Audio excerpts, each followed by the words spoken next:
Welcome to your mandatory safety explainer for new site personnel. I'm Dr. Damian Wolf, and today we are analyzing the historical hubris surrounding SCP-050. As a researcher with over 15 years of experience navigating the psychological and metaphysical hazards of this foundation, I can promise you that our most catastrophic anomalies aren't always the ones actively trying to breach containment. Sometimes they're the ones sitting quietly on a colleague's desk, just waiting for human ego to do the heavy lifting.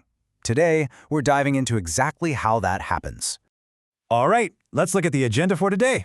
We've got 1. The helpful menace. 2. Rules of transfer. 3. The prank war begins. 4. Anomalous escalation. 5. Pies and corrupt viruses. And finally, 6. The cost of cleverness. Let's get right into it. Section 1. The helpful menace. Desktop decor or deadly trap. So what exactly is SCP-050? It's an indestructible, 1-foot-tall statue of a monkey reading a book. But the real danger here lies in the inscription on its base, "To the Cleverest." Now, with my background in psychology, I can assure you that handing an object labeled "To the Cleverest" to Foundation staff is essentially setting off a psychological trap. You put a bunch of individuals with genius-level IQs in a room, dangle a prize for the absolute smartest person, and you've instantly weaponized their own massive pride against them. Now, this object possesses a seriously fascinating dual nature. If you leave it alone in your office, it is incredibly helpful. It perfectly files your paperwork, empties your trash, and polishes the room to a shine. But on the flip side, it is highly antagonistic. Imagine walking into your sparkling clean office, ready to work, only to find every single pen drained of ink. Or worse, your most vital classified documents flawlessly translated into ancient Aramaic. It literally leaves elaborate booby traps waiting for you to return. If you end up holding this object, here are your mandatory safety protocols. Number 1, keep it in an office you actually use. If you try to abandon it in an unused room, it's just going to follow you home, and that is a massive regulatory violation. Number 2, do not try to destroy it. We permanently discontinued destruction testing because the statue retaliates with increasingly lethal traps.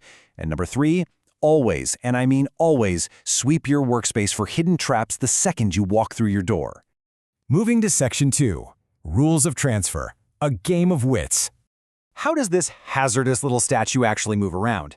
Well, the rivalry between senior researchers is the sole engine keeping this thing migrating across the facility. To claim ownership, you have to execute a successful prank against the current owner.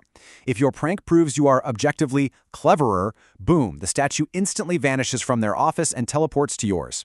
As long as no one outside the Foundation proves to be smarter, it stays safely contained within our walls. But as you're about to see, containing it isn't the problem. Surviving it is. Section 3. The prank war begins. Hubris takes hold. When researchers first figured out they could steal the statue from one another by outsmarting their peers, O5 Command issued a stark, one-sentence memorandum. It simply read, "No good will come of this."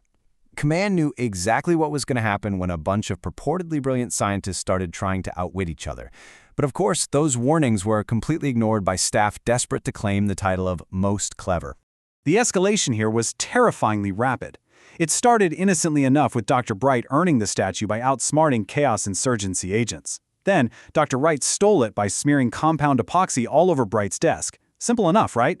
But then, Dr. English weaponized SCP-705, which is a sentient, militaristic Play-Doh. He gave it 100 pounds of modeling clay. A few hours later, Dr. Bright is stumbling out of the ventilation shafts covered in red welts from miniature automatic weapons fire. The war had officially begun. Section 4. Anomalous Escalation. Weaponizing Containment. This is where people actually started weaponizing real containment procedures just for bragging rights. The tricks got incredibly elaborate and honestly traumatizing. Dr. Eisendorf was sent a fake note saying he needed Class A amnestics for the psychologically devastating SCP-231 project, prompting him to fly across the country and wait outside a facility in distress for 8 straight hours.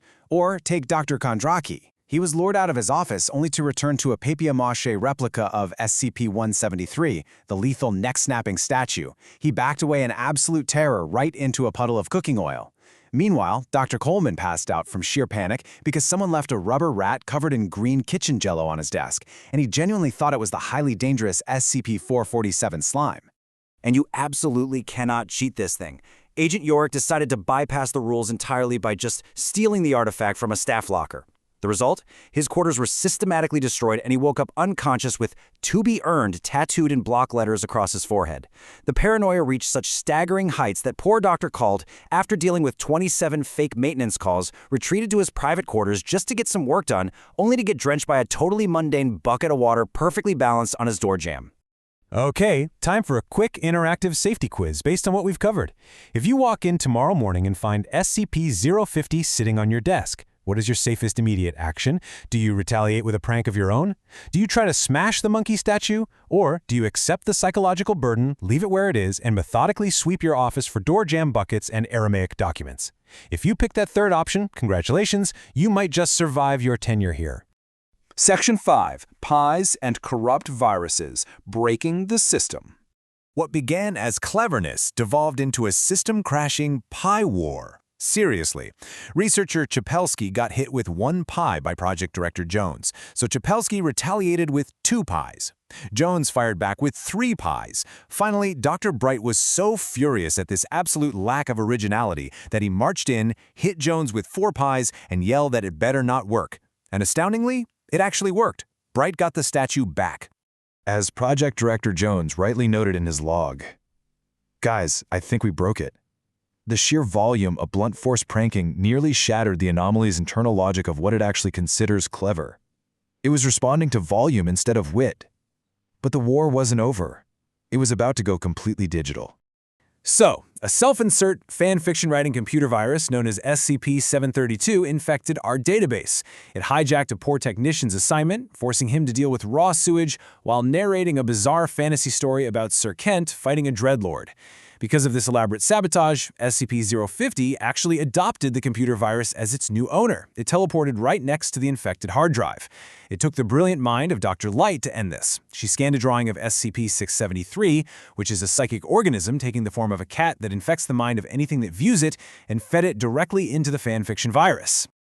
The psychic cat anomaly completely overwhelmed the virus. SCP-732 was rapidly overwritten with an estimated 63 gigabytes of psychic cat data. This caused a catastrophic, uncontrolled oxidation. Essentially, Dr. Light forced the virus to commit hardware suicide. It was an incredibly clever assassination of a digital entity, and it returned SCP-050 straight back to Dr. Light's physical office, officially ending the digital chapter of the war. Section 6. The Cost of Cleverness. Lessons Learned. Let's look at the true cost of all this nonsense. Foundation property was utterly destroyed. When Dr. Coleman posted that fake amnestic warning, it caused a mass panic that resulted in a literal mob destroying Dr. Light's newly refurbished office, and personnel were put in genuine physical danger.